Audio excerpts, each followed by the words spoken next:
Mosmiratimi i buxhetit është çështje shumë e ndërlikuar dhe mund të ketë pasoja të rënda për ekonominë, për qytetarët, për gjithë vendin, dhe kjo duhet ndodh, por iniciativa nuk mund të ketë jashtë kornizës ligjore. Duhet bën komisionet dhe komisionet në kuadër të mundësisë ligjore që ja u lejon, ata duhet me buxhetue projektin dhe me amandamentuar në Kuvendin e Kosovës për miratim.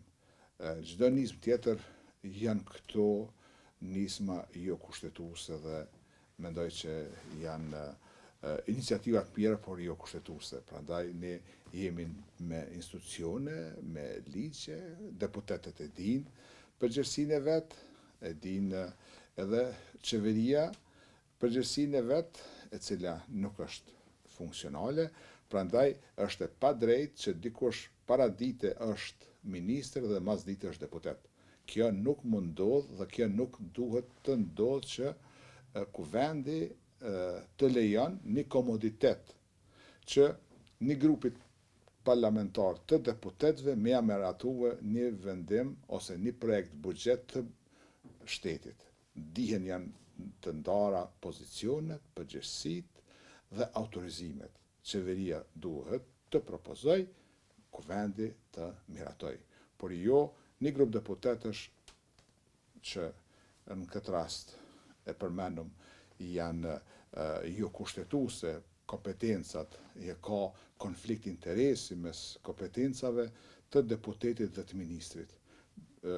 Janë disa të tillë dhe besoj që presidenti duhet që më shumë të angazhohet për krijimin e një numri të një qeverie me numër minimal, por t'i ketë të drejta për të propozu buxhet komisioneve parlamentare dhe ato të vazhdojnë me procedurat parapara me ligj.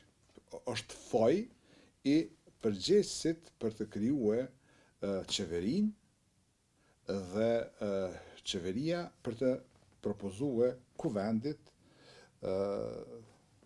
projekt ligjin e buxhetit. Kurse pas leximit duhet ato leximit parë, leximit 2 duhet të shkon në për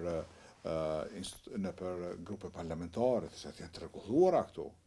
Dhe përdesa nuk ka ende komisione parlamentare, dhe ato komisione janë përgjegjëse për buxhet, deputetët nuk mund të bëjnë diçka jashtë asaj që edhe kanë përgjegjësi.